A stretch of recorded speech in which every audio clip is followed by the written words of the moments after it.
ತಕ್ಕಂತ ಪರಾತ್ಪರ ಶಿವನಿಗೆ ವಂದಿಸಿ ಹಾಗೂ ಪುಣ್ಯಾತ್ಮರೇ ಆತ್ಮಾನಂದ ಸ್ವರೂಪಿಗಳಿಗೆ ಶರಣ ಶಿವನಿಯರಿಗೆ ತಮಗೂ ವಂದಿಸಿ ಇವತ್ತಿನ ಯಾವ ಚಿಂತನ ಕಾರ್ಯಕ್ರಮದಲ್ಲಿ ನೀವು ಭಾಗವಹಿಸಿ ನಾವು ಇಲ್ಲಿವರೆಗೆ ಕಠೋಪನಿಷತ್ತಿನ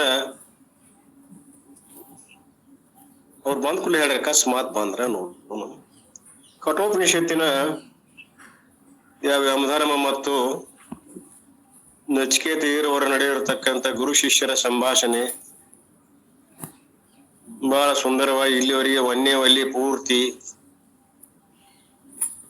ಎಲ್ಲ ವಿಷಯಗಳನ್ನ ಕೇಳಿದ ವರಗಳು, ಅಗ್ನಿ ವಿದ್ಯಾ, ಬ್ರಹ್ಮ ವಿದ್ಯಾ, ಅವುಗಳ ಫಲ,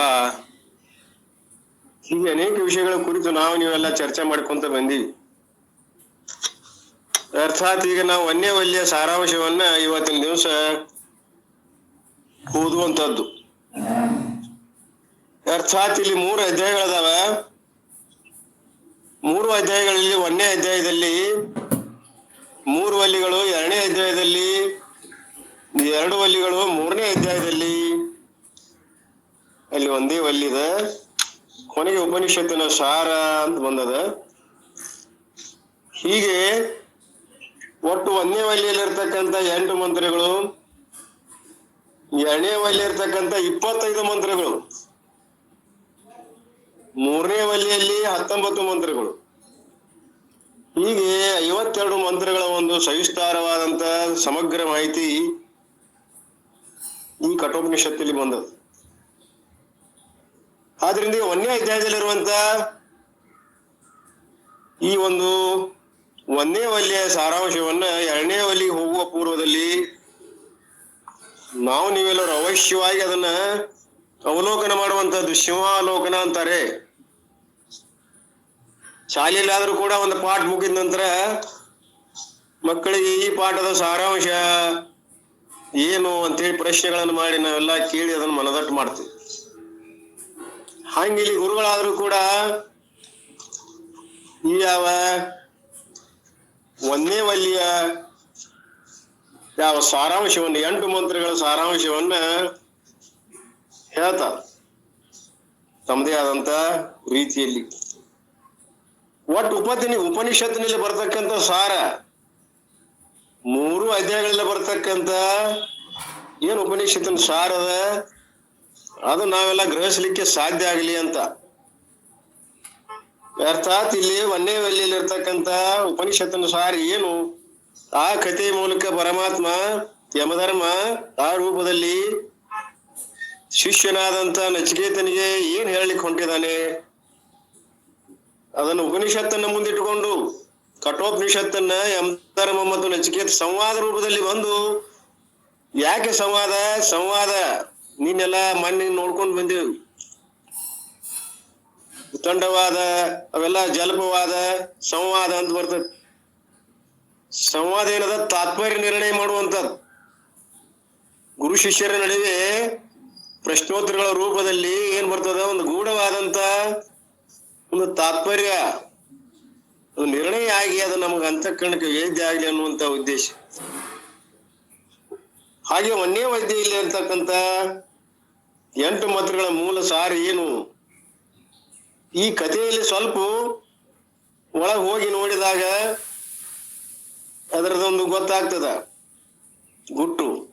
ಸರಿ, ಯಾವ್ದು ಕಥೆ ಅದು ಸಂಕ್ಷಿಪ್ತದಲ್ಲಿ ಅಲ್ಲಿ 1 ರಿಂದ 9 ಮಂತ್ರಗಳಲ್ಲಿ ಏನ್ ಹೇಳಲಿಕ್ಕೆ ಹೊಂಟಿದ್ದಾನೆ ಅದರ ಪರ್ಯಂತರವಾಗಿ ಇಲ್ಲಿ ವಾಜಶ್ರವ ಅನ್ನುವಂತ ಒಬ್ಬ ಯಾವಾಗ ಒಂದು ಯಾಗವನ್ನ ಮಾಡ್ತಾನೆ, ಅರ್ಥಾತ್ ಆ ಯಾಗದಲ್ಲಿ ಒಂದು ಪದ್ಧತಿ ಸರ್ವಸ್ವವನ್ನ ದಕ್ಷಿಣೆಯಾಗಿ ಕೊಡ್ಬೇಕು.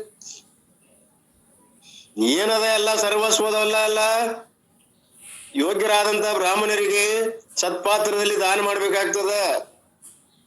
ಅಂದ್ರೆ ಅವನ ಇರುವಂತ ಆಗಿನ ಸಂಪತ್ತು ಯಾವುದು, ಹಸುಗಳು, ಸಾವಿರಾರು ಹಸುಗಳಿರ್ತಾವ, ದಾನ ಮಾಡ್ತಾನವ.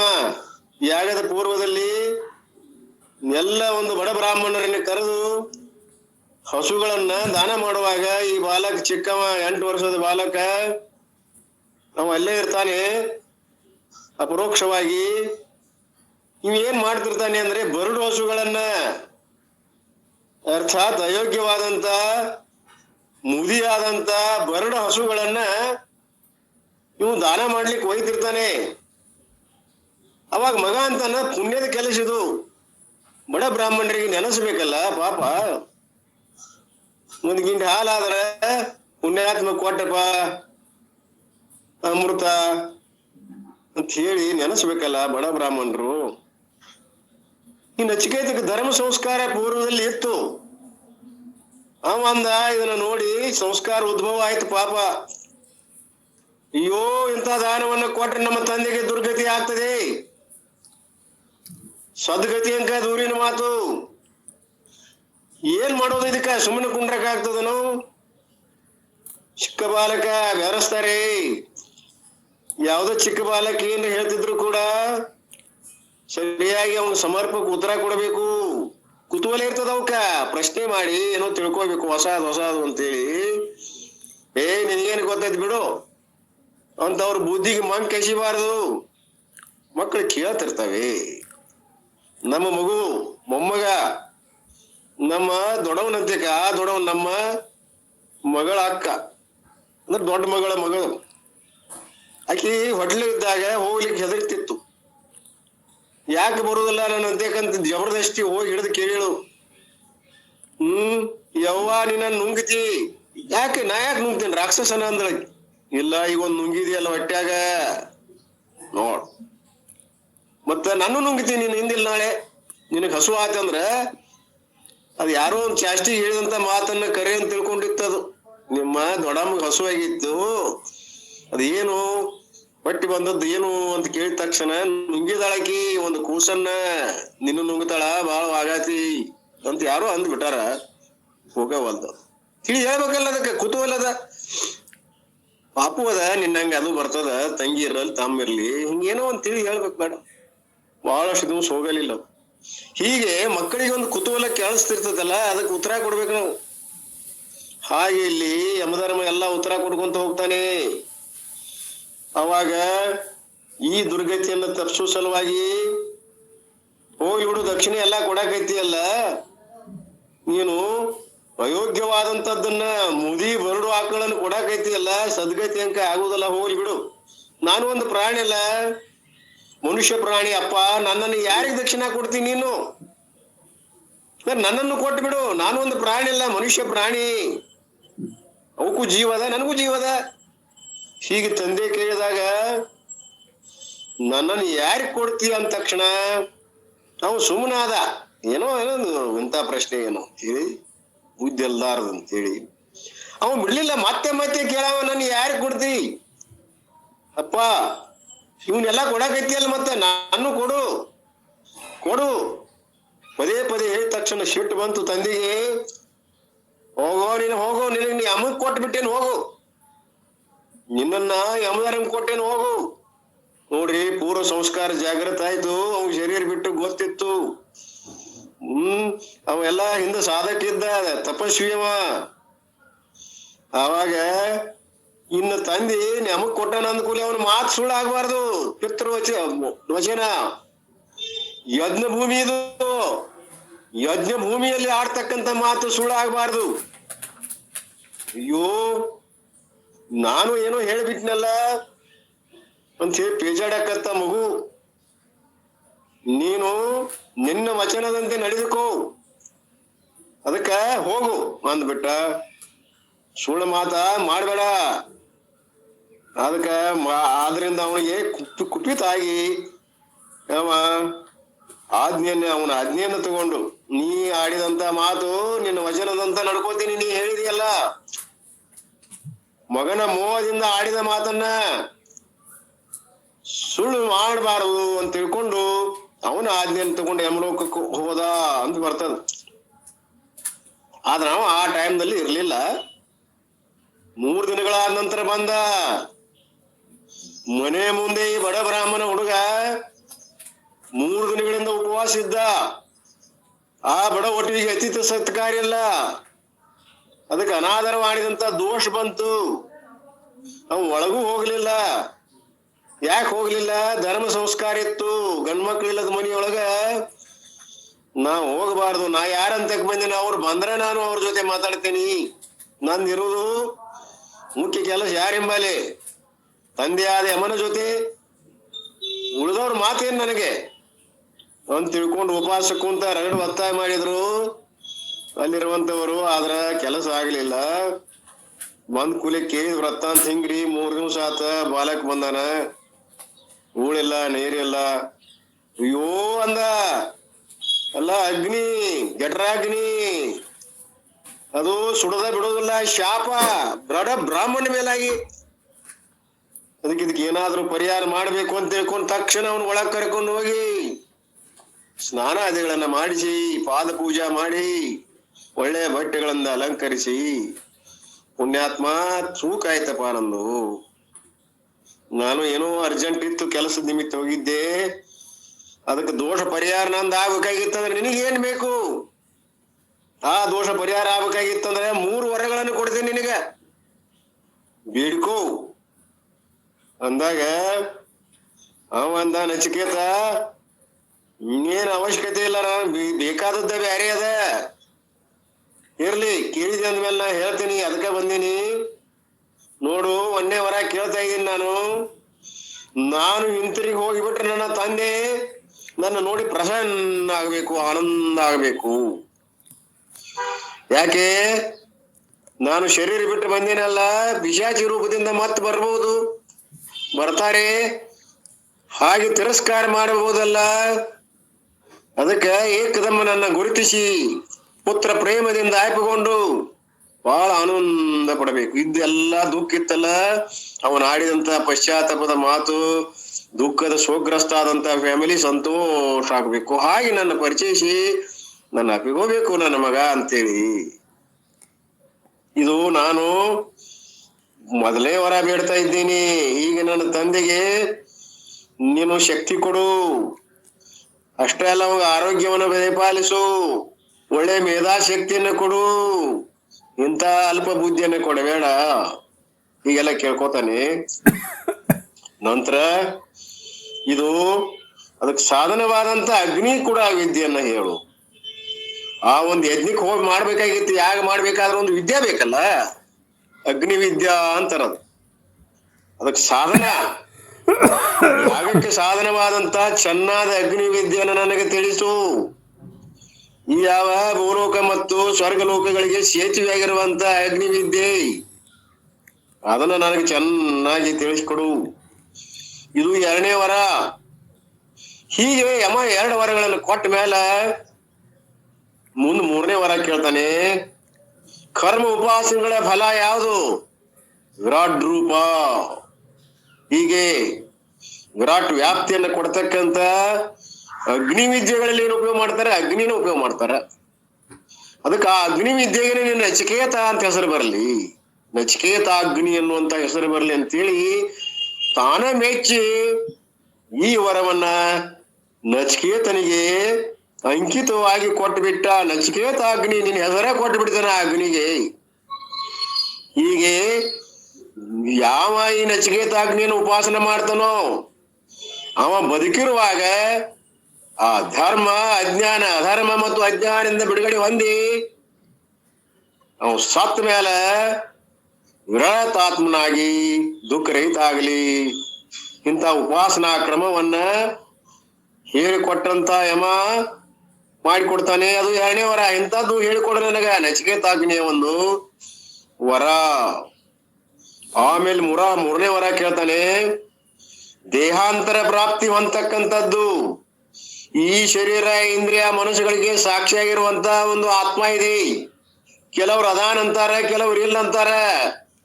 ಪ್ರತ್ಯಕ್ಷ ಅನುಮಾನಾದಿ ಪ್ರಮಾಣಗಳಿಂದ ನಿಲುಕದೇ ಇರುವಂತ ಈಗ ಆತ್ಮ ತತ್ವವನ್ನ ನನಗೆ ಹೇಳಿಕೊಡು ಅಂತ ತಿಳ್ಕೊಂಡು ನಚಿಕೇತ 3ನೇ ವರವನ್ನ ಕೇಳ್ತಾನೆ. ಹೀಗೆ ಈ ಒಂದು ಯೋಗ್ಯತೆಯ ಪರೀಕ್ಷೆಯನ್ನ ಮಾಡ್ತಾನೆ. ಯಾವುದು? ಜ್ಞಾನ ಯೋಗ್ಯತೆಯನ್ನ. ಆತ್ಮಜ್ಞಾನ ಪಡಿಬೇಕಾಗಿತ್ತು ಅಂದ್ರೆ ಯೋಗ್ಯತಾ ಪರೀಕ್ಷೆ ಬೇಕು, ಅರ್ಹತೆ ಬೇಕು, ಸಾಧನ ಚತುಷ್ಟಯ ಸಂಪನ್ನತ್ವ ಬೇಕು, ಅವನ ಅಂತಃಕರಣ ಶುದ್ಧಿಯಾಗಿರ್ಬೇಕು.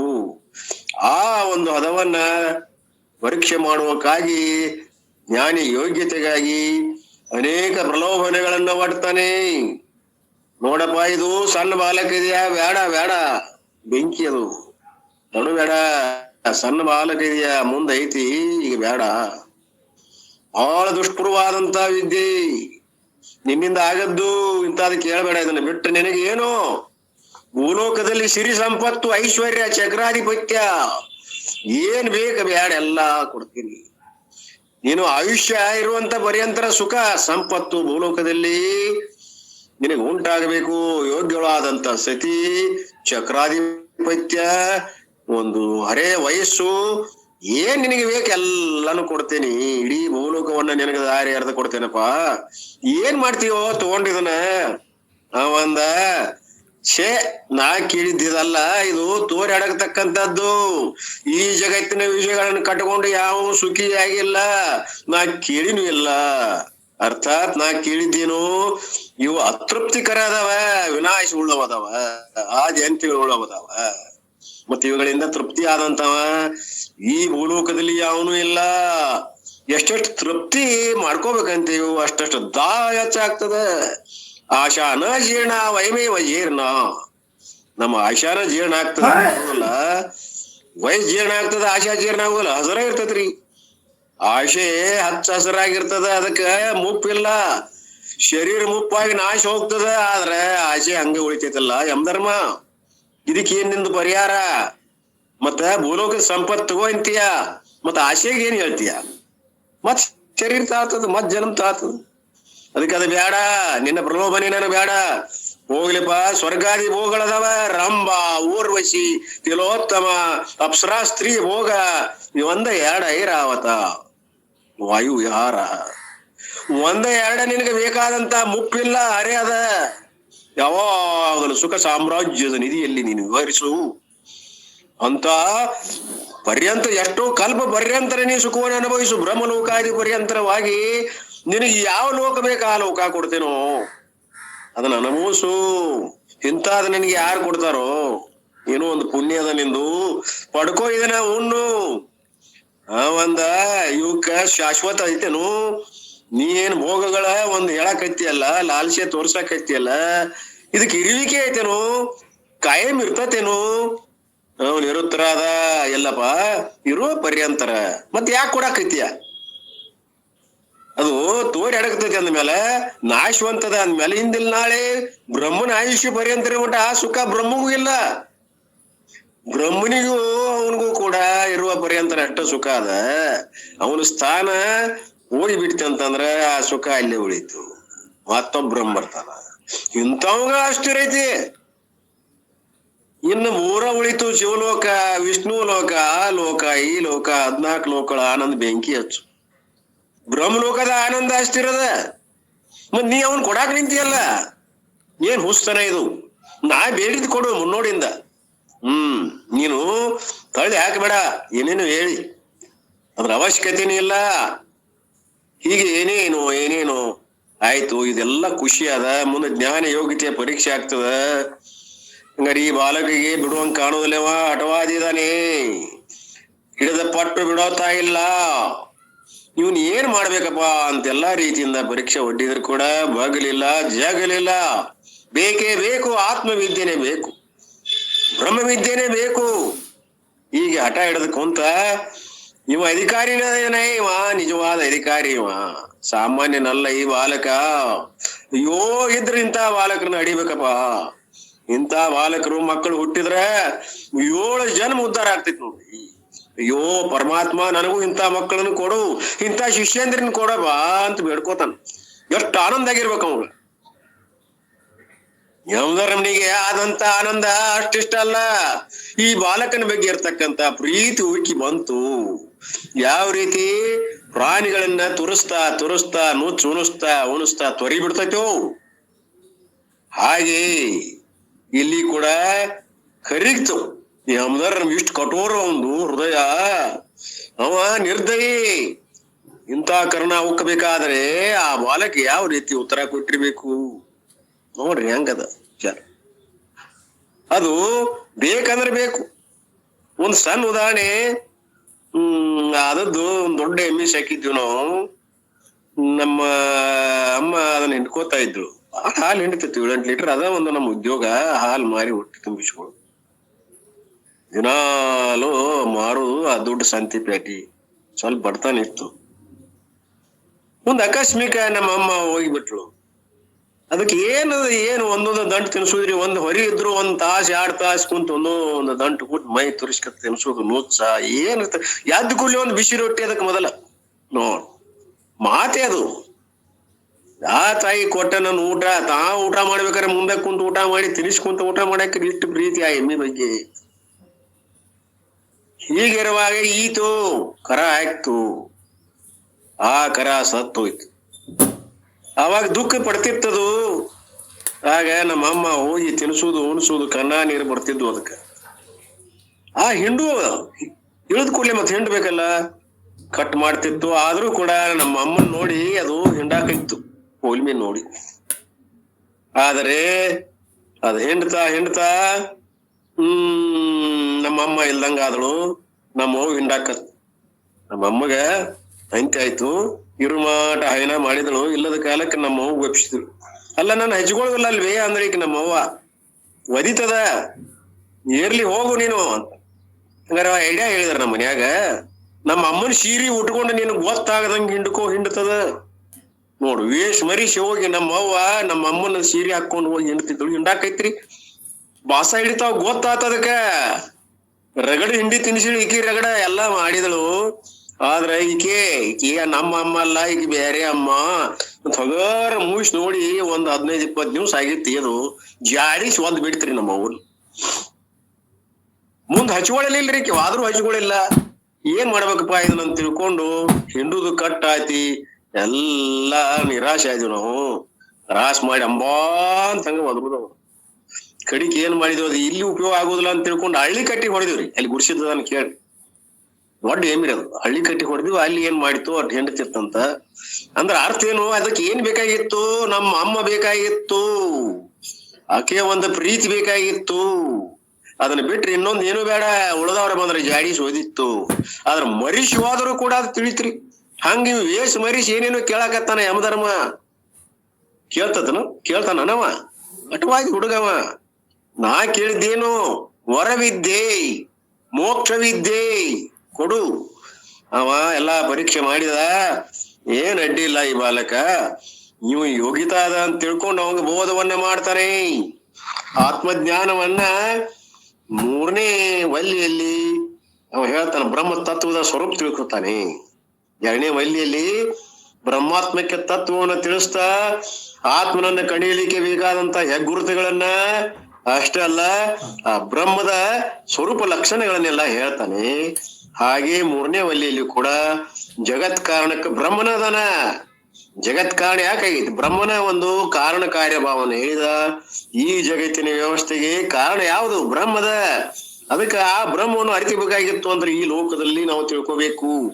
ಅಂದ್ರೆ ಅರ್ಥಾತ್ ಇಂದ್ರಿಯಾದಿಗಳಿಂದ ಆತ್ಮನನ್ನ ಬೇರ್ಪಡಿಸಿ ತಿಳಿಸ್ಕೋಬೇಕು. ಆತ್ಮಗಳ ಒಂದು ವಿವೇಕವನ್ನ ಉಂಟು ಮಾಡಿ ಕೊಡ್ತಾನೆ. ಅರ್ಥಾತ್ ಯಾವುದು ಆತ್ಮ, ಯಾವುದು ಅನಾತ್ಮ, ಯಾವುದು ಮಾಯಾ, ಯಾವುದು ಈ ಪ್ರಕೃತಿ, ಹೀಗೆ ಪ್ರತಿಯೊಂದನ್ನು ಬಿಡಿಬಿಡಿಸಿ ಇದು ನಿನ್ನ ನಿಜಾತ್ಮದಪ್ಪ, ಇದೆಲ್ಲ ಅನಾತ್ಮದ ಇದರಿಟ್ಟು ಇರ್ಲಿಕ್ಕೆ ಬರ್ತದ. ದೃಶ್ಯ ವಿಲಕ್ಷಣವಾಗಿ ನೀನ್ ನಿಂತದನ್ನ ನೋಡಿ ಸಾಕ್ಷಿಯಿಂದ ತಿಳ್ಕೋಬೇಕು ಹೊರತು ಮೊದಲು ವಿಂಗಡಿಸಿ ತಿಳ್ಕೋಬೇಕು. ಆಮೇಲೆ ಅದಕ್ಕೆ ಸಾಧನವಾದಂತ ಯೋಗ ಮಾಡಬೇಕು. ಯೋಗ ಅಂದ್ರೆ ಜೀವ ಪರಮರ ಬ್ರಹ್ಮರ ಏಕತ್ವವನ್ನ ತಿಳ್ಕೋಬೇಕು. ಮಹಾವಾಕ್ಯದ ಉಪದೇಶ ಆಗ್ಬೇಕು. ಆಮೇಲೆ ಇದು ಏನಪ್ಪಾ ಇದ್ರದ್ದು ಮಹತ್ವ ಅಂತ ಕೇಳಿದ್ರ ಬ್ರಹ್ಮಜ್ಞಾನ ಮತ್ತ ಅದರ ಫಲ ಅದ.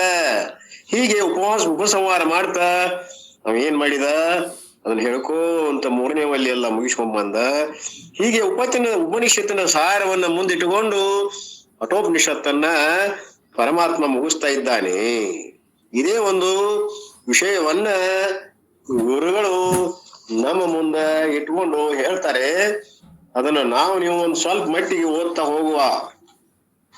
ನೋಡ್ರಿ ಹೇಳ್ತಾರ 1ನೇ ವಲ್ಲಿಯಲ್ಲಿ. ಮತ್ತೆ ನೀವು ಇಚ್ಛಾ ಪಟ್ರ ಓದುನು. ಈಗಂಗ ಸಾರವನ್ನ ನಾ ಹೇಳಿಬಿಟ್ಟೇನಿ. ಅದ್ರಾಗ ಏನು ಉಳಿಸಿಲ್ಲ ಅಂತ ನನ್ನ ಭಾವನೆ. ಸಂಕ್ಷಿಪ್ತ ಇದು 7-8 ಪೇಜ್ ಅದ, ಬಾಳ ಅದ. ಇದ ಈಗ ನಾ ಹೇಳಿದ್ನ ಬಿಟ್ಟು ಬ್ಯಾರೆ ಏನು ಇಲ್ಲ. ಅದಕ್ಕೆ ನೀವು ಎಲ್ಲರೂ ಮನಸ್ಸು ಮಾಡಿದ್ರಿ ಇಲ್ಲ, ಮತ್ತೆ ಇದಕ್ಕಿಂತ ಹೆಚ್ಚು ಏನಿಲ್ಲ, ಇದ ಸಂಕ್ಷಿಪ್ತ ಹೇಳಿ ಬಿಟ್ಟಿರಲ್ಲ. ಅದಕ್ಕೆ ನೀವು ದ್ವಿತೀಯ ಅಧ್ಯಾಯವನ್ನ ಪ್ರಾರಂಭ ಮಾಡ್ರಿ ಪ್ರಥಮ ವಲ್ಲಿಯಿಂದ. ಅಂದ್ರೆ ಈಗ ನಾವು ನೇರವಾಗಿ ದ್ವಿತೀಯ ಅಧ್ಯಾಯಕ್ಕೆ ಬರೋಣ. ಇಲ್ಲ ಅಂದ್ರೆ ಗುರುಗಳದ್ದು ಓದೇ ಬಿಡ್ರಿ ಅಂದ್ರೆ ಓದಿ ಬಿಡ್ತೀನಿ, 4 ದಿವಸ ಆಗ್ತದೆ. ಹೆಂಗ್ ಮಾಡ್ತೀರಿ? ದ್ವಿತೀಯವಲ್ಲಿ ಪ್ರಾರಂಭ ಮಾಡ್ಬಿಡ್ರಿ ಸರ್, ನನ್ನ ಅಭಿಪ್ರಾಯ ಇದು.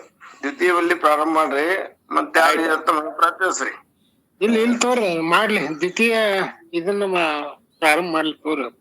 ಏನ್ ಬ್ಯಾರೆ ಇಲ್ಲ, ನಾ ಏನ್ ಹೇಳಿನಲ್ಲ, ಇದಕ್ಕಿಂತ ಹೊರ ಕೇಳ್ತಾನ. ಅದ ಮಾಹಿತಿ ಏನದ ಇನ್ ಮುಂದ್ ಬರ್ತದ. ಅದು ಏನ್ ಅನ್ನೋದು ದ್ವಿತೀಯಲ್ಲಿ ಎಲ್ಲ ಬರ್ತದ. ಆ ದ್ವಿತೀಯಲ್ಲಿ ಏನದ ಅನ್ನೋದು ಹೇಳ್ತೇನೆ ನೋಡ್ರಿ. ದ್ವಿತೀಯಲ್ಲಿ ಏನೇನದ ಅನ್ನೋದು ಹೇಳ್ತೇನೆ.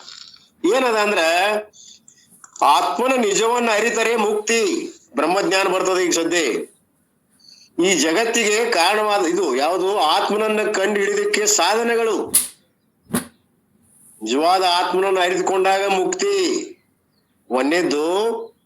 ಆಮೇಲೆ ಅಲ್ಲಿ 6 ಮಂತ್ರಗಳದಾವ. ಇನ್ನು 2ನೇ ವಲ್ಲಿಯಲ್ಲಿ ಆ ಒಂದು ಸಾಧನೆಗಳನ್ನ ಹೆಗ್ಗುರುತುಗಳನ್ನ ಹೇಳ್ತಾನೆ ಕಂಡು ಹಿಡಿಲಿಕ್ಕೆ ಆತ್ಮನನ್ನೇ. ಅದೊಂದು 6 ಮಂತ್ರ ಅದಾವ. 29 ಮಂತ್ರ ಅದಾವ್ರಿ. ಬಹಳ ದೊಡ್ಡದದು. ಮುಂದೆ ನೇರವಾಗಿ ಬ್ರಹ್ಮಾತ್ಮೈಕ್ಯ ತತ್ವ, ಇದು ದೊಡ್ಡದಲ್ಲ 2ನೇ ವಲ್ಲಿ. ಮತ್ ನಾವ್ ಇದ್ರಾಗ ಟೈಮ್ ಕಳೆದಿವಿ ಅಂದ್ರೆ ಅದು ಮುಖ್ಯವಾದಂತ ವಿಷಯ ಹೇಳ್ಬೇಕಾಗ್ಯದ. ಆಮೇಲೆ ಬ್ರಹ್ಮ ಹೆಂಗದ ಅನ್ನುವಂಥದ್ದು ಸ್ವರೂಪ ಲಕ್ಷಣ ಹೇಳ್ತಾನ. ಸ್ವಪ್ರಕಾಶ, ಅವಿಕಾರಿ, ಹಿಂಗೆಲ್ಲ ಹೇಳ್ಕೊಂತ ಸ್ವಯಂ ಪ್ರಕಾಶ. ಹಿಂಗ 4 ವಿಷಯಗಳ ಕುರಿತು 2ನೇ ವಲ್ಲಿಯಲ್ಲಿ ಬರ್ತದೆ. ಅದನ್ನು ನಾವು ಈಗ ಪ್ರಾರಂಭ ಮಾಡುವ. ನಿಮ್ಮ ಅಭಿಪ್ರಾಯದಂತೆ ನಾವು ಈಗ 2ನೇ ವಲ್ಲಿ ಕಠೋಪನಿಷತ್ತಿನ 2ನೇ ವಲ್ಲಿಗೆ ಬರುವ. 1ನೇ ವಲ್ಲಿಯಲ್ಲಿ ಏನಾಯ್ತು? ಎಲ್ಲ ತಿಳ್ಕೊಂಡು ಬಂದಿವಿ ನಾವು. ಜ್ಞಾನ ಅಜ್ಞಾನಗಳ ಫಲ ಏನು, ಜ್ಞಾನದ ಫಲ ಏನು, ಅಜ್ಞಾನದ ಫಲ ಏನು, ಬ್ರಹ್ಮದಲ್ಲಿ ಯಾವುದೇ ಭೇದಗಳಿಲ್ಲ. ಮತ್ತ ಆತ್ಮ ಏನದನ? ಹಿರಣ್ಯ ಗರ್ಭ, ಅದು ಅದ್ವಿತೀಯವಾದ ಬ್ರಹ್ಮವೇ. ಈ ಹಿರಣ್ಯ ಗರ್ಭನು ಕೂಡ ಇವನು ಬೇರೆ ಅಲ್ಲ, ಅವು ಕೂಡ ಅದ್ವಿತೀಯವಾದ ಬ್ರಹ್ಮನೇ, ಬ್ರಹ್ಮನ ಸ್ವರೂಪವೇ ಅವನು. ವಿರಾಟ್ ರೂಪ ಉಪಾಸನೆಯನ್ನು ಕೂಡ ನಾವು ತಿಳ್ಕೊಂಡಿವಿ. ಅದರ ಫಲವನ್ನು ತಿಳ್ಕೊಂಡು ಈಗ ನಾವ್ 2ನೇ ವಲಿಗೆ ಶರೀರದ ಆತ್ಮನ ನಿಜವನ್ನ ತಿಳ್ಕೊಂಡ್ರೆ ಮುಕ್ತಿ ಆಕೈತಿ. ಇದು ಸಂಶಯ ಎಲ್ಲ, ನಿಸ್ಸಂಶಯವಾಗಿ ಮುಕ್ತಿ ಆಗ್ಲೇಬೇಕು. ಏನು? ಆತ್ಮ ತತ್ವವನ್ನ ಯಾರು ಸರಿಯಾಗಿ ತಿಳ್ಕೊತಾರೋ ಅವರಿಗೆ ಆ ಒಂದು ತತ್ವದ ವಿಚಾರವನ್ನ ನಾವು ನೀವು ನೋಡ್ಕೊತಾ ಹೋಗೋಣ. ಇಲ್ಲಿ ಮೊದಲೇ ಮಂತ್ರ ಯಾವುದು?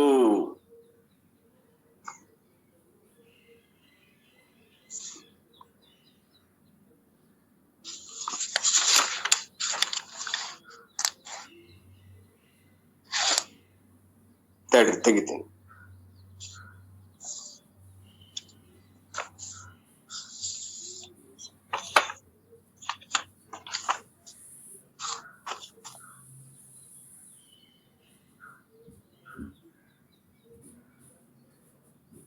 ಈ 2ನೇ ವಲ್ಲಿಯಲ್ಲಿ ಇಲ್ಲಿ ಪ್ರಶ್ನೆ ಐತಿ ಸ್ವಲ್ಪ. ಓಂಕಾರ ಮೂಲಕ ಬ್ರಹ್ಮದ ಉಪನಿಷದ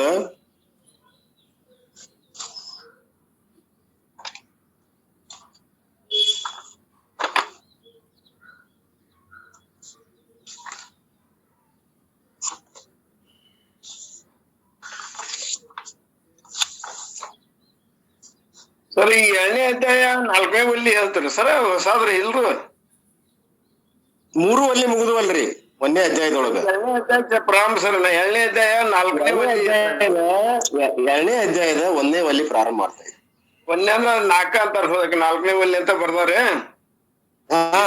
ಕರೆಕ್ಟ್. 4, 5, 6 ವಲ್ಲಿ ಬರ್ತಾವ ಸರ್. ಈಗ ಒಟ್ಟೆ 2 ಅಧ್ಯಾಯ ರೀ. 1 ಅಧ್ಯಾಯ ಮುಗಿತ್ರಿ ಸರ್. ಈಗ ಹೌದೌದೌದೌದು. 2ನೇ ಅಧ್ಯಾಯದೊಳಗ 4, 5, 6 ವಲ್ಲಿ ಬರ್ತಾವ. 2ನೇ ಅಧ್ಯಾಯದೊಳಗ 4ನೇ ವಲ್ಲಿ ತಾವ್ ಹೇಳ್ಬೇಕಂತ ಸರ್. ಈಗ ಅದ 2ನೇ ಅಧ್ಯಾಯದ 1ನೇ ವಲ್ಲಿ ಹೇಳಿರಲ್ಲ. ನಿಮ್ ವಿಷಯಗಳ ಆಸೆ ಆತ್ಮದರ್ಶನಕ್ಕೆ ಅಡ್ಡಿ ಅಂತ ಹೇಳ್ಯಾರ ಅವ್ರು. ನಮಗ ಪ್ರತಿಬಂಧಕ ಏನಾಗ್ತತಿ ಆತ್ಮಜ್ಞಾನದಲ್ಲಿ ಅಂದ್ರ ವಿಷಯಗಳ ಆಸೆ. ಅಲ್ಲಿಗೆ ಹೇಳ್ಬಿಟ್ಟಾರೆ ಅವರು. 2ನೇ ಅಧ್ಯಾಯದ 1ನೇ ವಲ್ಲಿ ಪ್ರಾರಂಭ ಮಾಡ್ಬೇಕು. ಅದನ್ನ ನಾವು ಈಗ ಪ್ರಾರಂಭ ಮಾಡುವ. ನೋಡ್ರಿ ಏನ್ ಹೇಳ್ತಾರ ಅಂದ್ರ ಇಲ್ಲಿ ಪೂರ್ವದಲ್ಲಿ ಒಂದು ಪಾಯಿಂಟ್ ಹೇಳ್ತಾರ ಅವರು. ಏನು ಯಾರಿಗ್ ಗೊತ್ತಾಗುದಿಲ್ಲ ಇದು ಆತ್ಮಜ್ಞಾನ, ಯಾರಿಗ್ ಗೊತ್ತಾಕತಿ ಅಂತವ್ರಿಗೆ ಗೊತ್ತಾಕತಿ, ಯಾರಿಗ್ ಗೊತ್ತಾಗುದಿಲ್ಲ ನೋಡ್ರಿ. ಏಷ ಸರ್ವೇಷು ಭೂತೇಷು ಗೂಢೋ ಆತ್ಮ ನ ಪ್ರಕಾಶತೆ ದೃಶ್ಯತೆ ತ್ವಗ್ರಯ ಬುದ್ಧ. ನೋಡ್ ಇದು ಬರ್ತದ, ಹಿಂದ್ ಬಂದದ 3ರಲ್ಲಿ. ಇತ್ಯುಕ್ತಂ ಅನ್ನುವಂತ ಮಂತ್ರ ಹಿಂದಿಂದದ. ಅದರದ ಒಂದು ಭಾಷ್ಯಾರ್ಥ ಏನದ, ಅದು ಈ ಆತ್ಮ ಯಾರಿಗ್ ಗೊತ್ತಾಗ್ತದ? ಸರ್ವಭೂತಗಳಲ್ಲಿ ಗೂಢನಾಗಿರುವುದರಿಂದ ಕಂಡು ಬರುವುದಿಲ್ಲ. ಇವ ಗೌಪ್ಯದಾನೆ, ಎಲ್ಲ ಭೂತಗಳಲ್ಲದಾನ, ಒಳ ಹೊರಗ ತುಂಬಿಕೊಂಡ್ರು ಕೂಡ ಗೂಢದಾನ, ಬೆಳಗುದಿಲ್ಲ, ಗೊತ್ತಾಗುವುದಿಲ್ಲ. ಆದರೆ ಸೂಕ್ಷ್ಮವಾದ ಅಗ್ರಯವಾದಂತ ಬುದ್ಧಿಗೆ ಗೊತ್ತಾಗ್ತದ. ಅಗ್ರವಾದಂತ ಬುದ್ಧಿಗೆ ಅಡ್ಡಿ ಅದ. ಯಾಕೆ ಅಡ್ಡಿ ಅದ ಅಂದ್ರ ಮಲ ವಿಕ್ಷೇಪ ದೋಷಗಳಿರಬಹುದು, ಅಥವಾ ಮುಂದೆ ಸಾಧಕಿದ್ದಾಗ ಅವಾಗ ಅಲ್ಲಿ ಅಸಂಭಾವನಾ ವಿಪರೀತ ಭಾವನೆಗಳಿರಬಹುದು. ಹೀಗೆ ದೋಷಗಳಿರುವುದರಿಂದ ಕಾಣದಂಗಾಗೈತಿ. ಅಸ್ವತ್ಥಪಾದಕ ಅಪಾನಪಾದಕ ಆವರಣಗಳು ಕೂಡಿಕೊಂಡವ. ಅಜ್ಞಾನೇನ ಆವೃತಂ ಜ್ಞಾನಂ ತೇನ ಮುಯ್ಯಂತಿ ಜಂತವಾಹ. ಹೀಗೆ ಅಡ್ಡಿಗಳದಾವ ಇವು. ಆದ್ರಿಂದ ಅವು ಕಾಣ್ತಾ ಇಲ್ಲ. ಆದ್ರಿಂದ ಕಾಣದಿರುವುದಕ್ಕೆ ಏನಾದ್ರೂ ಕಾರಣ ಇರಬೇಕಲ್ಲ. ಆ ಕಾರಣವನ್ನ ತೋರಿಸುವುದಕ್ಕಾಗಿಯೇ ಈ ವಲ್ಲಿಯನ್ನು ಪ್ರಾರಂಭ ಮಾಡಿದ್ದಾರೆ. ಏಕೆಂದ್ರೆ ನಮ್ಮದು ಮಾರ್ಗ ಯಾವುದು? ಪ್ರೇಯಸ್ ಅಲ್ಲ, ಶ್ರೇಯಸ್ಸಿನ ಮಾರ್ಗ. ಅದಕ್ಕೆ ಯಾವ್ದಾದ್ರೂ ಅಡ್ಡಿ ಆದಂತ ಕಾರಣ ತಿಳಿಬೇಕು. ಕಾರಣ ತಿಳಿದ ಮೇಲೆ ಅದನ್ನ ಹೋಗ್ಲಾಡ್ಸ್ಲಿಕ್ಕೆ ಬರ್ತದ. ಅದ್ರ ಮೇಲೆ ಪ್ರಯತ್ನ ಮಾಡಿ ಅದನ್ನ ತೆಗೆದು ಹಾಕಕ್ ಬರ್ತದ. ಗೊತ್ತಾಗ್ಲಿಲ್ಲ ಅಂದ್ರೆ ಹೆಂಗೆ? ಅದಕ್ಕೆ ಈ ವಲ್ಲಿಯನ್ನ ಮುದ್ದಾಂ, ಎದಕ್ಕ ಆ ನಮ್ಮ ಮೋಕ್ಷದ ಸಾಧನೆಗೆ ಅಡ್ಡಿಯಾಗಿರ್ತಕ್ಕಂತ ಪ್ರತಿಬಂಧಕವಾದಂತ ಕಾರಣ ಏನು, ಆ ಕಾರಣ ತಿಳ್ಕೊಂಡು ಆ ಒಂದು ಕಾರಣವನ್ನ ಪ್ರಯತ್ನ ಮಾಡಿ ತೆಗೆದು ಹಾಕ್ಲಿಕ್ಕೆ ನಾವು ಹೋಗುವ ಅನ್ನುವಂಥದ್ದನ್ನ ಹೇಳ್ಕೊಂತ ಹೋಗ್ತಾರೆ. ಇದು ಪೀಠಿಕೆ. ಇದು 2ನೇ ಅಧ್ಯಾಯದ 1ನೇ ವಲ್ಲಿಯ ಪೀಠಿಕೆ. ಹಂಗಾರೆ 1ನೇ ಒಂದು ಸೂತ್ರ, 1ನೇ ಒಂದು ಮಂತ್ರ ಯಾವುದು ನೋಡುವ. 1ನೇ ಮಂತ್ರ ಯಾವುದು? ಪರಾಂಚಿ ಖಾನಿ ವ್ಯತೃಣತ್ ಸ್ವಯಂಭೂ ತಸ್ಮಾತ್ ಪರಾಂ ಪಶ್ಚಿನ ಅಂತರಾತ್ಮನ್ ಕಶ್ಚಿದ್ದೀರ ಪ್ರತಿಮಗಾತ್ಮ ಐಕ್ಷತ್ ಆವೃತ್ತ ಚಕ್ಷು ಅಮೃತತ್ವಮಿಚ್ಛನ್. ಸ್ವಯಂಭೂ ಅಂದ್ರೆ ಇಲ್ಲಿ ಪರಮಾತ್ಮ ಏನ್ ಮಾಡ್ಯಾನವ? ಇಂದ್ರಿಯಗಳನ್ನು ಹೊರಗಡೆ ಕೊರದಾನೆ. ಹೊರಗಡೆ ಕೊರದಿರೋವರಿಂದ ಮನುಷ್ಯ ಜೀವ ಏನ್ ಮಾಡ್ತಾನ? ಹೊರಗ ಅದ ನೋಟ, ಹೊರಗಡೆನೆ ನೋಡ್ತಾನೆ, ಅಂತರಾತ್ಮನ ನೋಡೋದಿಲ್ಲ. ಇನ್ನು ನೋಡವ್ರು ಯಾರು? ಇಂಥವ್ರು ನೋಡುವುದಿಲ್ಲ. ಇನ್ನು ನೋಡವ್ರೊಬ್ರು ಇರ್ಬೇಕಲ್ಲ. ಯಾರವರು? ಒಳಗಿನ ಆತ್ಮನ ನೋಡವರು ಯಾವನೋ ಒಬ್ಬ ಧೀರ, ಕಶ್ಚಿದ್ದೀರ ಪ್ರತ್ಯೇಕ ಆತ್ಮ ಯಕ್ಷತ್, ಅರ್ಥಾತ್ ಅಮೃತತ್ವವನ್ನ ಬಯಸಿ ಆ ಒಂದು ಚಕ್ಷಾದಿ ಇಂದ್ರಿಯಗಳನ್ನ ಹಿಂತಿರುಗಿಸಿಕೊಂಡು ಆವೃತ ಚಕ್ಷು ಅಮೃತತ್ವಮಿಚ್ಛನ್, ಆ ಚಕ್ಷುರಾದಿಗಳನ್ನ ಹಿಂತಿರುಗಿಸಿಕೊಂಡು ಅಮೃತತ್ವಮಿಚ್ಛನ್ ಪ್ರತ್ಯೇಕಾತ್ಮನನ್ನು ನೋಡ್ತಾನೆ. ಇದಿಷ್ಟು ವಿಷಯ. ಇದನ್ನ ಗುರುಗಳು ತಮ್ಮ ಭಾಷೆಯಲ್ಲಿ ಏನ್ ಹೇಳ್ತಾರ ಅನ್ನೋದನ್ನ ನಾವು ನೋಡುವ. ಪರಾಂಚಿ ಅಂದ್ರೆ ಹೊರಗೆ ಹೋಗ್ತಕ್ಕಂಥದ್ದು, ಚಲಿಸ್ತಕ್ಕಂಥದ್ದು. ಅರ್ಥಾತ್ ಇಲ್ಲಿ ಹಿಡಿದು ಏನ್ ತಿಳ್ಕೊಬೇಕು ಅಂದ್ರೆ, ಈ ಒಂದು ಉಪಲಕ್ಷಣಗಳು ಯಾವ ಸ್ತೋತ್ರದ ಹಿಡ್ಕೊಂಡು ಶಬ್ದ, ಸ್ಪರ್ಶ, ರೂಪ, ರಸ ಅನ್ನುವಂಥದವಲ್ಲ, ಆಕಾಶ ಆದಿ ಎಲ್ಲ ಪಂಚ ತನ್ಮಾತ್ರೆಗಳದಾವ. ಅವುಗಳಿಗೆ ಸಂಬಂಧಪಟ್ಟಂತ ಗುಣಗಳೊಂದಿಗೆ ಇಂದ್ರಿಯಗಳದಾವ. ಯಾವ? ಕಿವಿ, ಕಣ್ಣು, ಮೂಗು, ನಾಲಿಗೆ, ಚರ್ಮ, ಪಂಚಭೂತಗಳ ಇವು ಕಾರ್ಯಗಳು. ಅವು ಏನದಾವ? ಹೊರಗೆಲ್ಲ ನಮ್ಮನ್ನ ಕರ್ಕೊಂಡು ಹೋಗ್ತಾವೆ ಅನ್ನುವಂಥದ್ದನ್ನ ಖ ಅಂತಾರ. ಅದಕ್ಕೆ ಇಂದ್ರಿಯಗಳಿಗೆ ಏನಂತಾರ? ಖ, ಪರಾಂಚ ಖಾನಿ. ಈ ಇಂದ್ರಿಯಗಳಂದ್ರೆ ಶಬ್ದವೇ ಮುಂತಾದವು. ಇವು ಹೊರಗಿನವಲ್ಲ. ಮತ್ತೆ ಇವು ಗೋಲಕಗಳು, ಇಂದ್ರಿಯಗಳ ಒಳಗದಾವ, ಸೂಕ್ಷ್ಮ ಶರೀರದಲ್ಲಿ ಅದಾವ. ಇವು 5 ಗೋಲಕಗಳದಾವ. ಕಣ್ಣು, ಕಿವಿ, ಮೂಗು, ನಾಲಿಗೆ, ಚರ್ಮ, ಇವೆಲ್ಲ ಇಂದ್ರಿಯಗಳಂತೀವ್ ನಾವು ಅಲ್ಲ. ಇವು ಗೋಲಕಗಳು, ಇಂದ್ರಿಯಗಳು ಅತ್ಯಂತ ಸೂಕ್ಷ್ಮದವ, ಒಳಗದಾವ. ಈ ಶರೀರ ಹೋದ್ರೂ ಇಂದ್ರಿಯಗಳು ಹೋಗುದಿಲ್ಲ, ಸೂಕ್ಷ್ಮ ಶರೀರದಲ್ಲಿ ಇರ್ತಾವ. ಅವು ಸೂಕ್ಷ್ಮ ಇರೋದ್ರಿಂದ ಕೆಲವೊಂದು ಪೈಶಾಚಿಕ ರೂಪದಿಂದ ಭೋಗ ಮಾಡ್ತಾವೆ. ಆ ಒಂದು ಸೂಕ್ಷ್ಮ ಇಂದ್ರಿಯ ಭೋಗ ಮಾಡ್ತದ, ನನಗ ಅದನ್ನ ಕೊಡು ಇದನ್ನ ಕೊಡು. ನೋಡು, ಅದ ಇಲ್ಲ ಇಂದ್ರಿಯ ಅಲ್ಲ, ಇಲ್ಲ ಅದ ಸೂಕ್ಷ್ಮ ಭೋಗದ. ಅದಕ್ಕೂ ಇಂದ್ರಿಯಗಳದಾವ ಸೂಕ್ಷ್ಮವಾಗಿ, ಅದು ನೋಡ್ತದ, ಸೂಕ್ಷ್ಮವಾಗಿ ನೋಡ್ತದ. ಪಿಶಾಚಿ ಅದಕ್ಕೂ ದೃಷ್ಟಿ ಅದ, ಸೂಕ್ಷ್ಮ ಇಂದ್ರಿಯ ಅದ, ಕೇಳ್ತದ. ಅದು ನಾವ್ ಏನ್ ಮಾತಾಡ್ತೇವೆ ಕೇಳ್ತದ್ರಿ ಅದು. ಎಲ್ಲ ಅದಕ್ಕೆ ಇಂದ್ರಿಯಗಳು. ಅದಕ್ ಬಾಳ ವಾಗಾಯ್ತಿರ್ಬೇಕು ನಾವು. ಯಾವನ್ನು ಹಳಿಯಾಕ್ ಹೋಗಬಾರ್ದು. ಸತ್ ಮೇಲ ಅದ್ ಕೇಳ್ತಿರ್ತದ, ಶೇಡ್ ತಿರ್ಸ್ಕೊತದ. ಮತ್ತ ಇನ್ನ ನೆನಸರಿ ಎಷ್ಟ ಕೆಟ್ಟದಾದ್ರು ನೆನಸರಿ, ಇಲ್ಲಂದ್ರ ಅದು ಶೇಡ್ ತಿರ್ಸ್ಕೊತ. ಅದಕ್ಕೆ ಇಂದ್ರಿಯಗಳದಾವ, ಕೇಳ್ತದದು. ಸೂಕ್ಷ್ಮ ಗಮನಾಗಮನ ಮಾಡ್ತದ. ಅಲ್ಲಿಂದ ಇಲ್ಲಿ ತಕ್ಷಣ ಹೋಗಿ ಕೇಳ್ಕೊಂಡ್ ಬರ್ತೈತ್ರಿ. ಯಾವ್ದಾರ ಮನಿಗ್ ಹೋಗಿ ಹಿಂಗ ಅದ ಇದದ ನೋಡ್ರಿ, ಎಷ್ಟು ವೇಗ ಅದ ಅದಕ್ಕ. ಸೂಕ್ಷ್ಮ ಶರೀರ ಮೊದಲ ಇರ್ಲಿ. ಹಾಗೆ ಇಲ್ಲಿ ಪರಮಾತ್ಮ ಏನ್ ಹೇಳ್ತಾ ಇದ್ದಾನೆ, ಇಂದ್ರಿಯಗಳು ಸೂಕ್ಷ್ಮದಾವ ಅನ್ನೋದು ಕೇಳ್ಬೇಕಾಗಿದೆ. The lord destroyed the sense organs extroverted. ನೋಡ್ರಿ, ನಮ್ಮ ಬುದ್ಧಿಯನ್ನ ಅಪಹರಿಸಿ ನಮ್ಮ ಇಂದ್ರಿಯಗಳನ್ನ ಪರಮಾತ್ಮ ಹೊರಮುಖ ಮಾಡಿದಾನೆ. therefore everyone pursues outside. ಆದ್ರೆ ನಾವು ಬಹಿರ್ದೃಷ್ಟಿಯುಳ್ಳವರಾಗಿದ್ದೀವಿ. ಯಾಕಾಗಿದ್ದೀವಿ? ಪರಮಾತ್ಮ ನಮ್ಮ ಇಂದ್ರಿಯಗಳನ್ನ ಹೊರಮುಖ ಮಾಡಿದಾನೆ. ಒಳಮುಖ ಮಾಡಿದ್ರೆ ನೋಡು ಪ್ರಶ್ನೆ ಬರ್ತಿದ್ದಿಲ್ಲ. ತಪ್ಪು ಯಾರ್ದು? ನಮ್ ಕರ್ಮ, ಅವಲ್ಲ. ಇರ್ಲಿ. ಹಾಗೆ ನಾವು ಇಂದ್ರಿಯಗಳು ಹೊರಗದಾವ. therefore everyone pursues outside. ಪ್ರತಿಯೊಂದು ಜೀವಿಗಳೆಲ್ಲ ಹೊರಮುಖನದಾವ, ಹೊರನೋಟನದಾವ. ಬಹಿರ ಇಂದ್ರಿಯಗಳು ನೋಡ್ದ ಆತ್ಮ ದ್ವಿದಿನ್, ಆತ್ಮನನ್ನ ಕಾಣಲಾರವು. ಡಿಸೈರಿಂಗ್ immortality, a rare discriminative one with a withdrawn eye sense and the atman within. ಎಲ್ಲೇ ಒಬ್ಬ ಕಶ್ಚದ್ಯರ ಅಂತರಾತ್ಮ ಇಚ್ಛ ಒಳಗ ಅವ ಹಿಂತಿರುಗಿ, ಇಂದ್ರಿಯಗಳಿಂದ ಹಿಂತಿರುಗಿ ಒಳಗಿರುವಂತ ಆತ್ಮ ಸ್ವರೂಪವನ್ನ ತಿಳ್ಕೊಳ್ಲಿಕ್ಕೆ ಪ್ರಯತ್ನ ಮಾಡ್ತಾನೆ. ಅವು ಬಹಳ ಮಂದಿ ಅಲ್ಲ, ಎಲ್ಲೋ ಒಬ್ಬ ಕಶ್ಚಿದ್ದೀರ. ನೋಡ್ರಿ, ಎಲ್ಲೋ ಒಬ್ಬದಾನ. ಮನುಷ್ಯನಾಂ ಸಹಸ್ರೇಶು ಕಶ್ಚಿದ್ದಪಿ ಸಿದ್ಧ ಯತತಾಮಪಿ ಸಿದ್ಧಾರಾಮ್. ಹಿಂಗ ಎಲ್ಲೋ ಒಬ್ಬೊಬ್ರು ಅಂತ ಹೇಳ್ತಾರಲ್ಲ, ಹಂಗ ಇಲ್ಲಿ ನಾವು ಯಾರೋ ಒಬ್ರು ತಿಳ್ಕೊಳ್ಲಿಕ್ಕೆ ಪ್ರಯತ್ನ ಮಾಡ್ತೀವಿ. Lord Emma says that the Lord destroyed the sense organs by making them extrovert in nature. These defective sense organs and the mind are always busy with the pursuit of external duty and pleasures. ಇವು ಹೊರಮುಖ ಇರೋದ್ರಿಂದ ಹೊರಮುಖದಲ್ಲಿ ವ್ಯವಹಾರದ. ಈ ಹೊರಮುಖ ಯಾಕದು? ಜೀವನ ಬೈದೃಷ್ಟಿ ಹೊರಗೆ ಯಾಕಾಯ್ತು ಅಂದ್ರೆ ತಪ್ಪು ತಿಳುವಳಿಕೆಯಿಂದ, ಭ್ರಾಂತಿಯಿಂದ. ತನ್ನಲ್ಲಿ ಇರ್ತಕ್ಕಂಥ ಸುಖವನ್ನ ತಾನು ಸುಖ ಸ್ವರೂಪರೇ ಆಗಿದ್ರು ಕೂಡ ತನ್ನ ಸುಖವನ್ನ ಭ್ರಾಂತಿ ಮೂಲಕವಾಗಿ ತಪ್ಪು ಕಲ್ಪನೆಯಿಂದ ಅನ್ಯ ವಿಷಯಾದಿಗಳಲ್ಲಿ ಕಲ್ಪಿಸಿ ಇವ ಸುಖ ಸ್ವರೂಪ ಅಂತ ತಿಳ್ಕೊಂಡು ಇಂದ್ರಿಯಗಳನ್ನು ಮೂಲ ಇಟ್ಕೊಂಡು ಹೊರಗೆ ವಿಷಯಗಳಲ್ಲಿ ಸುಖವನ್ನು ಹರಸಾಕ್ ಹೊಂಟದ. ಇದು ಭ್ರಾಂತಿ ಅಲ್ಲದೆ ಮತ್ತೇನು? ಯಾಕೆ? ತಾನು ಸುಖ ಸ್ವರೂಪದಾನ, ಆದರೂ ಯಾಕೆ ಭ್ರಾಂತಿ, ಅಜ್ಞಾನ, ಆವರಣ ಇದನ್ನ ನಮ್ಮನ್ನ ಈ ಹೊರಗಿನ ಲೋಕಕ್ಕೆ ಕರ್ಕೊಂಡ್ ಬಂದದ.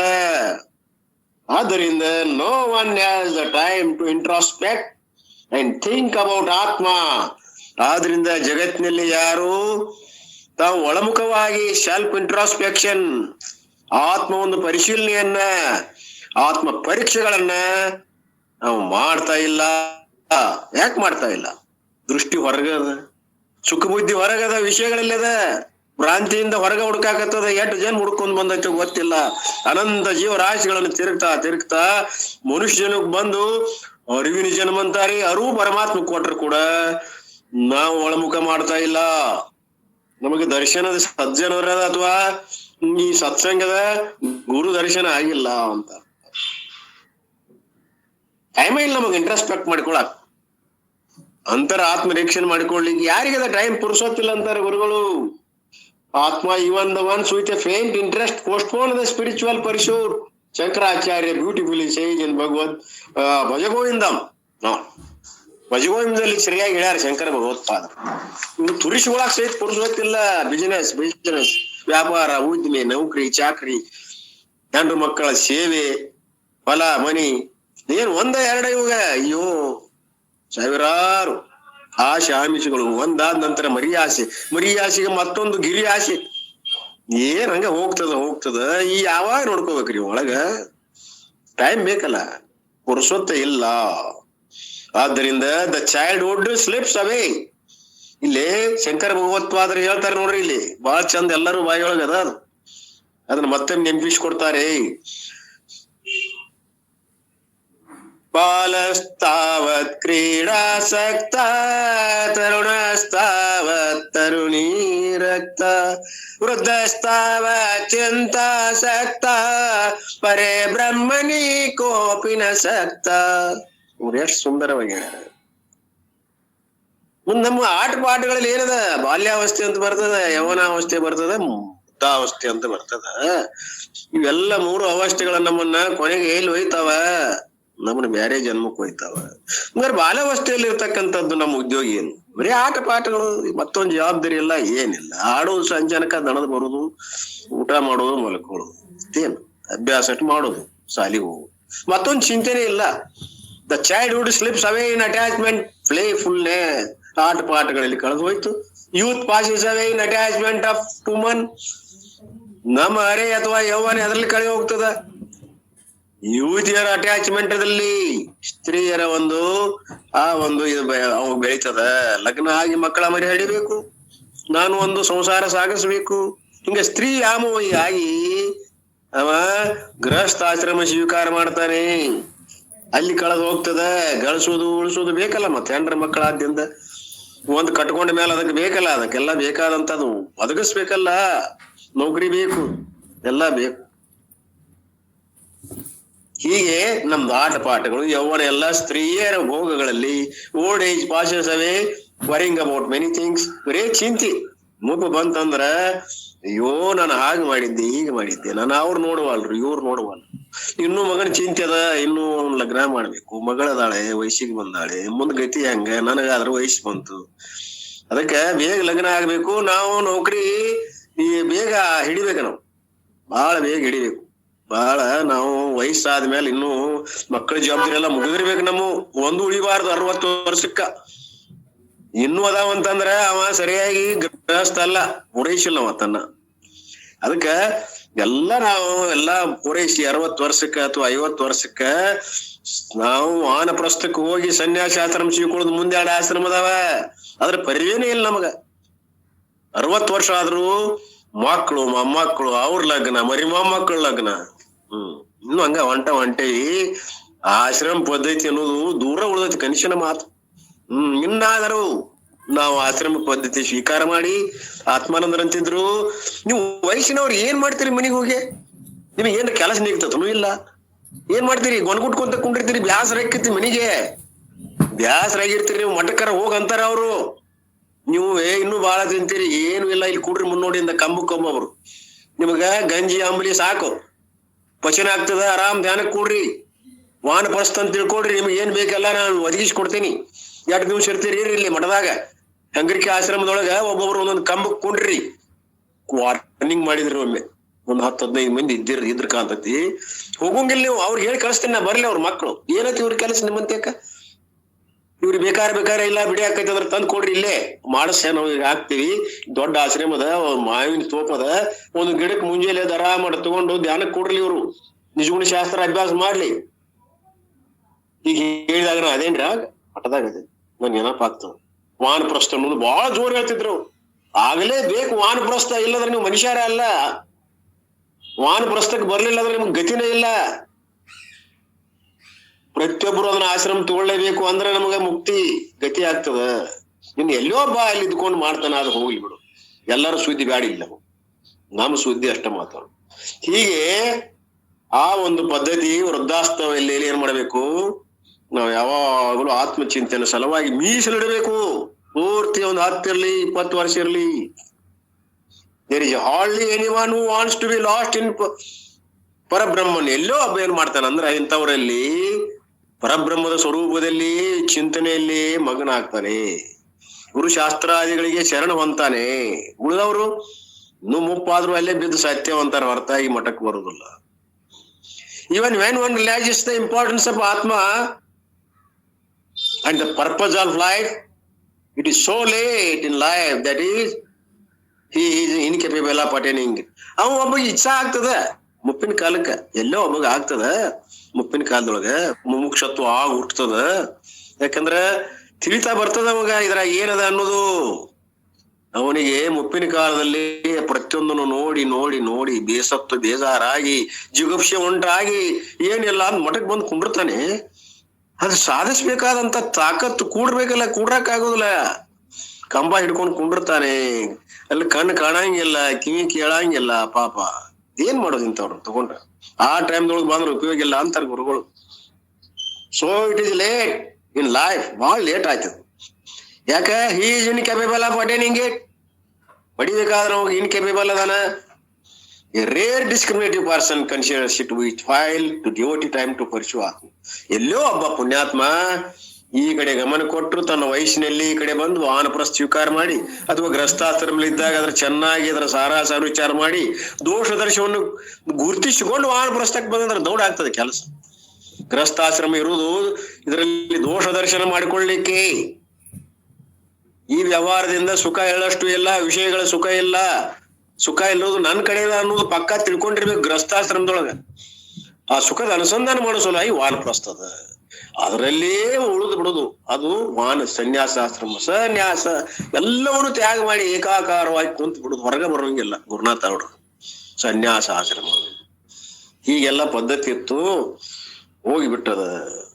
ಇಂಥ ಡಿಸ್ಕ್ರಿಮಿನೇಟಿವ್ ಪವರ್ ಯಾರಿಗೆ ಬರ್ತದೆ? ಎಲ್ಲಿ ಒಬ್ಬರಿಗೆ ಬರ್ತದೆ. Intelligently analysed experience. ಅವ ಬಹಳ ಜಾಣತನದಿಂದ ಎಲ್ಲ ಎನ್ಲೈಜ್ ಮಾಡಿದ. ತನ್ನ ಅನುಭವವನ್ನು ನಾನು ಒಡೆಗೆ ಹೆಚ್ಚಿ ನೋಡಿದಾಗ ಎಲ್ಲ ಅಸಾರದ ಜಗತ್ತು, ಇದರಲ್ಲಿ ಸುಖ ಇಲ್ಲ ಅಂತ ಗುರುತು ಹಿಡದವ. Understand the 3 defects. 3 ದೋಷಗಳನ್ನು ಗುರುತಿಸಿದವ ಈ ಪ್ರಪಂಚದಲ್ಲಿ. ಒಂದು ಬರಾದ, ಒಂದು ಅಪರಾಧ. ಅಪರಾಧದಲ್ಲಿ ಇರ್ತಕ್ಕಂಥ ದೋಷಗಳು ಯಾವ? 3 ಡಿಫೆಕ್ಟ್ಸ್ ಯಾವುದು? Pain, dissatisfaction and attachment. ನೋಡ್, ಒಂದೇದ್ ಯಾವುದು? ಈ ಯಾವ ಅನಾತ್ಮ ಏನದಲ್ಲ, ದೇಹ ಹಿಡ್ಕೊಂಡು ಹೊರಗಿಂದೆಲ್ಲ ಏನದಲ್ಲ ತೋರ್ತಕ್ಕಂಥ ದೃಶ್ಯ ಪ್ರಪಂಚ ಹೆಂಗದ, ಇದು ಅನಾತ್ಮದ. ಇದು ಬಹಳ ದುಃಖಕರದ. ಪೇನ್ ಎಲ್ಲವೂ ದುಃಖದಿಂದ ಕೂಡ್ಕೊಂಡದ ಒಂದೇದ್ದು. ಮತ್ತು ಅತೃಪ್ತಿಕರದ ಡಿಸ್ಸ್ಯಾಟಿಸ್ಫ್ಯಾಕ್ಷನ್. ಯಾವ್ದು ಬೇಕಾದ ಭೋಗಶ್ರೀ ನಿಮಗೆ ಪೂರ್ಣ ತೃಪ್ತಿ ಸಿಗೋದನೇ ಇಲ್ಲ, ಎಂದೂ ಸಾಧ್ಯ ಇಲ್ಲ. ವಿಷಯದಿಂದ ಸುಖ ಹೊಂದಬೇಕನ್ನವ ಕನಸಿನ ಮಾತದ. ಇನ್ನಷ್ಟು ನಮ್ದು ಆಶೆನೆ ಹೆಚ್ಚಾಗ್ತದ. ಭೂಗುಲ್ ಅಂತದ, ಹೆಂಗ್ ಪೂರೈಸ್ತ ಹೆಂಗ ಜ್ವಾಲಿಯಲ್ಲಿ ತುಪ್ಪ ಸುರಿದಂಗ ಅನ್ನುವಂಥದ್ದು ಆಮೇಲೆ ಗುರುತಾಗ್ತದ ಅವಾಗ. ಹೀಗೆ ದುಃಖ ಮಿಶ್ರಿತ ಮದ ಅದು. ಡಿಸ್ಸ್ಯಾಟಿಸ್ಫ್ಯಾಕ್ಷನ್ ಅತೃಪ್ತಿ ಅದ ಮತ್ತು ದುಃಖ ಮಿಶ್ರದ. ಒಮ್ಮೆ ಸುಖ ಕಂಡಂಗ ಕಾಣ್ತದ, ಒಮ್ಮೆ ದುಃಖ ಆಗ್ತದ. ಹಿಂಗ 3 ರೀತಿಯಿಂದ ದೋಷಗಳು ಗುರುತಿಸ್ಬೇಕು. 3 ಯಾವು? ಆ ಒಂದು ಆತ್ಮ ನಿರೀಕ್ಷಣೆ ಇಲ್ಲಿ ಏನ್ ಗೊತ್ತಾಗ್ತದ? ಈ 3 ದೋಷಗಳು ಗೊತ್ತಾಗ್ಬೇಕು. Defects, ಅನಾತ್ಮದಲ್ಲಿರುವಂತಹ 3 defects. ಒಂದೇದ್ದು ದುಃಖದ, ಎರಡನೇದ್ದು ಅತೃಪ್ತಿ ಅದ, ಮೂರನೇದ್ದು ಈ ಅಟ್ಯಾಚ್ಮೆಂಟ್ ದುಃಖ ಮಿಶ್ರಿತದ. ಇದು ಬಂಧನಕಾರಿ ಅದ, ಬಂಧನಕತ್ವಂ. ನಮಗೆ ಏನದ? ವೈರಿಗಳನ್ನು ಹುಟ್ಟಿಸಿ ನಮ್ಮನ್ನ ಬಂಧನವನ್ನು ಮಾಡ್ತದ, ಕಾಮ ಕ್ರೋಧಾದಿಗಳನ್ನು ಹುಟ್ಟಿಸ್ತದ, ಬಂಧನ ಕೇಡು ಮಾಡ್ತದ. ಹೀಗೆ 3 ದೋಷಗಳನ್ನು ಗುರುತಿಸಿದ ನಂತರ such a seeker wakes up and seeks immortality and then sees Atma within. ಅಷ್ಟು ಓದಿ ನಾವು ಉತ್ತರ ಹೇಳಿ. Lord Yama offered the word to Nachiketa, but the later turned it down for immortality. The seeker knows that only Atma is immortal because it is beyond the parameters of the time and the space, even when the creation resolves. Consciousness survives. Consciousness is the witness of the absence of the time and space. Holding on to the Anatma is like drawing man holding on to the straw. The later will dawn with him. ಈ ಒಂದು total ಅರ್ಥ ಏನು ಅಂದ್ರೆ, ಇಲ್ಲಿ 2 ವಸ್ತುಗಳದಾವ.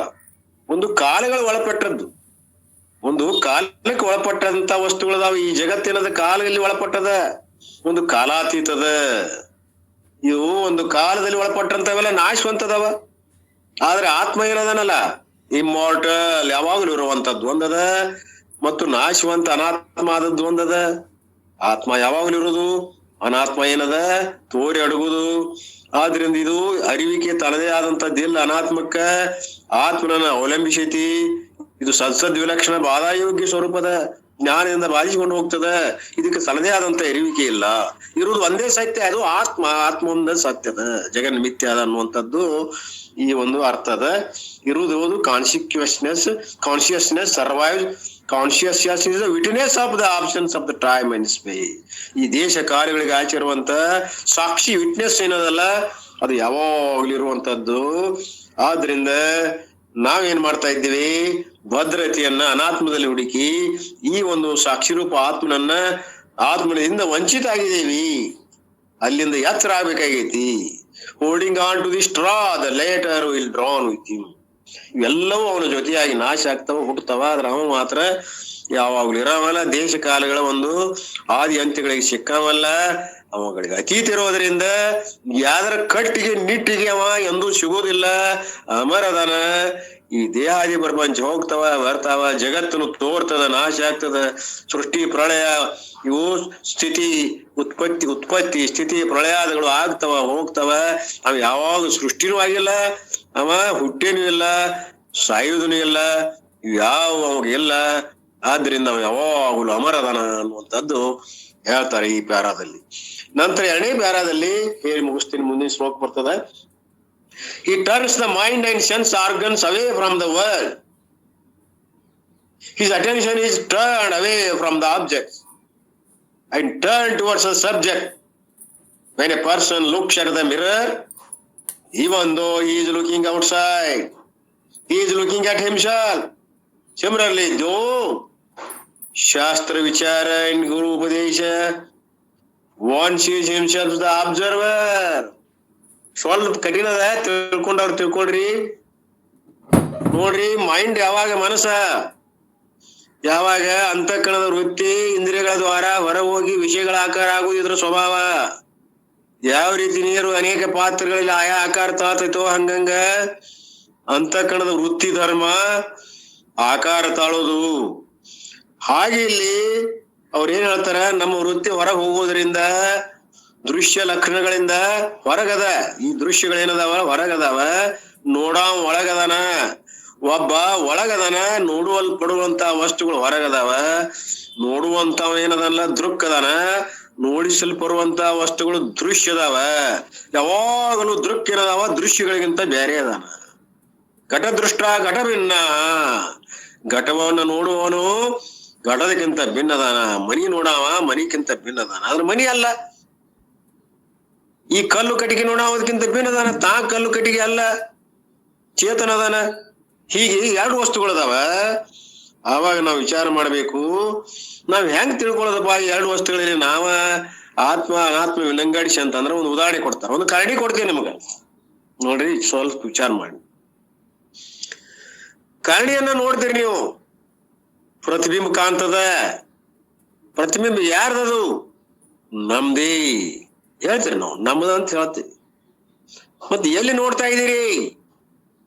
ಅಲ್ಲೇನ್ರಿ ಕನ್ನಡಿ ಕೊಟ್ರಿ, medium ಅದ, ಕನ್ನಡಿ ಒಳಗ ನೋಡ್ತಾ ಇದೀವಿ. ಅದು ಎಲ್ಲಿದ ಪ್ರತಿಬಿಂಬ? ಕನ್ನಡಿ ಒಳಗದರಿ. ಭ್ರಾಂತಿ, ಅದು ತಪ್ಪು. ಮೊದಲು ನಮಗ್ ತಪ್ಪು ಅನಿಸ್ತದ, ಸರಿ ಅನಿಸ್ತದ, ಈಗ ತಪ್ಪು ಅನ್ನೋದು ಗೊತ್ತಾಗ್ತದ. ನೋಡ್ರಿ ನಿಮಗ್ ಹೇಗೆ ನಮ್ಮ ದೃಷ್ಟಿ ಹೊರಮುಖ ಇರುವುದರಿಂದ ಆ ಒಂದು ಅಗ್ರಿವಾದಂತ ಕನ್ನಡಿ ಪಾತ್ರೆಯಿಂದ ಪಾರ್ಜ ಹಚ್ಚಿರ್ತಾರ, ಅದು ಹೊಳ್ಳಿ ತಿರುಗಿ ಬಂದು ನಮ್ಮನ್ನ ಮುಖವನ್ನು ವಿಷಯ ಮಾಡ್ತದೆ. ಆ ಪ್ರತಿಫಲನ ಕ್ರಿಯೆಯಿಂದ ಆ ವಸ್ತು ಏನ್ ಮಾಡ್ತೈತಿ, ನಮ್ಮ ಮುಖವನ್ನ ತೋರಿಸ್ತದ. ನಿಜವಾಗಿ ನೋಡಿದ್ರ ಆ ಪ್ರತಿಬಿಂಬ ಕನ್ನಡಿಯಲ್ಲಿ ಇಲ್ಲವೇ ಇಲ್ಲ, ನಮ್ಮಲ್ಲಿ ಅದ. ನಮ್ಮಲ್ಲಿ ಇರೋದಾದ್ರೆ ಆ ಕನ್ನಡಿ ನೋಡಿ ಪ್ರತಿಬಿಂಬ ಎಲ್ಲಿ ಹಚ್ಕೋತೇವಿ ನಾವು? ಬಿಂದು ವಿಭಕ್ತಿ ಎಲ್ಲಿ ಹಚ್ಕೋತೇವಿ? ಕುಂಕುಮ ಎಲ್ಲಿ ಹಚ್ಕೋತೀವಿ? ನಮ್ಮ ಮನೆಗೆ ಹಚ್ಕೋಬೇಕು. ಅಲ್ಲಿ ಪ್ರತಿಬಿಂಬಕ್ಕೆ ಯಾಕೆ ಹಚ್ಚುದಿಲ್ಲ? ಅಲ್ಲಿ ಇಲ್ಲದ ಪ್ರತಿಬಿಂಬ, ಅಲ್ಲಿ ನೀವು ಇಲ್ಲ. ನೀವು ಎಲ್ಲಿದ್ದೀರಿ? ನಿಮ್ಮಲ್ಲಿ ಇದೀರಿ. ಅದಕ್ಕೆ ನಿಮ್ಮಲ್ಲಿ ನೀವು ಪ್ರತಿಬಿಂಬ ಹಚ್ಕೋತೀರಿ. ಹಾಗಾದ್ರೆ ಪ್ರತಿಬಿಂಬ ಎಲ್ಲಿದೆ? ನೋಡುದು ಸುಳ್ಳೇನು? ನೋಡಕೈತೀರಿ, ಹಚ್ಕೊಳ್ಳೋದು ಎಲ್ಲಿ? ನೀವು ನಿಮ್ಮ ಮನೆಗೆ ಹಚ್ಕೊಳಕೈತೀರಿ. ಸುಮ್ಮನೆ ಅದೊಂದು ಮೀಡಿಯಾ. ಅದು ಆ ಪ್ರತಿಬಿಂಬ ಇರುವುದು ನಿಮ್ಮನ್ನ ವಿಷಯ, ಮುಖ ವಿಷಯ ಮಾಡಿ ಅಂತ ತಿಳ್ಕೊಂಡು ಹಚ್ಚಾಕ್ ಬರ್ತದ. ಅದು ವಿಷಯ ಮಾಡ್ಲಿಲ್ಲ ಅಂದ್ರ, ಪಾಸ್ ಹಾಕಿತ್ತಂದ್ರ, ಪಾರಿಸ್ ಇರ್ಲಿಲ್ಲ ಅಂದ್ರೆ ಹಚ್ಕೊಳಕ್ ಬರ್ತಿತ್ತ. ಅದಕ್ಕೆ ಆ ಪ್ರತಿಬಿಂಬ ಬೇರೆ ಅಲ್ಲ, ನಿಮ್ಮನ್ನ ಬಿಟ್ಟು ಪ್ರತಿಬಿಂಬ ಬೇರೆ ಇಲ್ಲ. ಅದೇ ನೀವು ಬಿಂಬ ಪ್ರತಿಬಿಂಬವಾದ ಬಿಂಬನ ನೀವು, ಇದು ಪ್ರತಿಬಿಂಬ ನೀವು. ಆ ಒಂದು ಪ್ರತಿಬಿಂಬ ಬಿಂಬ ಬಿಟ್ಟು ಬೇರೆ ಅಲ್ಲ ಅನ್ನುವಂತ ಬಿಂಬ ಪ್ರತಿಬಿಂಬವಾದ ಬರ್ತದ. ವಿಷಯ ಸೂಕ್ಷ್ಮದ, ಅದನ್ನ ಇನ್ನಷ್ಟು ಗುರುಗಳು ಹೇಳ್ತಾರೆ. ಇರ್ಲಿ, ಹೀಗೆ ಅನೇಕ ವಿಷಯಗಳ ಗೌಪ್ಯ ವಿಷಯಗಳದಾವ. ಇದನ್ನ ನಾಳೆ ದಿವಸ ಇನ್ನೊಮ್ಮೆ ಈ ಶ್ಲೋಕಕ್ಕೆ ಅರ್ಥವನ್ನ ಈಗೇನ್ ಓದಿನಲ್ಲ ಕರಡಿ ದೃಷ್ಟಾಂತವನ್ನ ಗುರುಗಳು ಬಹಳ ಚೆನ್ನಾಗಿ ಹೇಳ್ತಾರ. ಒಮ್ಮೆ ಹೇಳಿದ್ರು ನೆನಪದ ನನಗ, ಅಷ್ಟನ್ನ ನಾ ಹೇಳಿನಿ, ಇನ್ನು ತಿಳಿಬೇಕು ನಾನು. ಇರ್ಲಿ, ನಾಳೆ ದಿವಸ ಗುರುಗಳ ಬಂದು ಇನ್ನು 2ನೇ ಶ್ಲೋಕವನ್ನ ಪ್ರಾರಂಭ ಮಾಡುವ ಪೂರ್ವದಲ್ಲಿ ಈ ಶ್ಲೋಕದಲ್ಲಿ ಕೊನೆಯ ಭಾಗದಲ್ಲಿ ಬರುವಂತ ಈ 2 ವಾಕ್ಯಗಳು ಕರಡಿ ದೃಷ್ಟಾಂತದಿಂದ ನಮ್ಮ ಸ್ವರೂಪ ಹೆಂಗ್ ತಿಳ್ಕೊಬೇಕಪ್ಪ ಅನ್ನುವಂಥದ್ದು. ಅದರಿಂದ ಬಿಂಬ ಪ್ರತಿಬಿಂಬವಾದಿಂದ ಕರಡಿಯ ಒಂದು ಪ್ರತಿಬಿಂಬ ಮೂಲಕವಾಗಿ ಅನ್ನೋದನ್ನ ಬಹಳಷ್ಟು ಇನ್ನಷ್ಟು ಚೆನ್ನಾಗಿ ನಾವು ತಿಳ್ಕೊಂಡು ಆತ್ಮ ಸ್ವರೂಪದ ಒಂದು ಮಾಹಿತಿಯನ್ನ, ಅದರ ಸಾಧನ ವಿಷಯವನ್ನ ಚೆನ್ನಾಗಿ ತಿಳ್ಕೊಂಡು 2 ಮಾತುಗಳನ್ನ, ತೊದಲ್ ನುಡಿಗಳನ್ನ ಗುರುಪಾದಕ್ಕೆ ಅರ್ಪಿಸಿ ನನ್ನ ಮಾತಿಗೆ ವಿರಾಮ.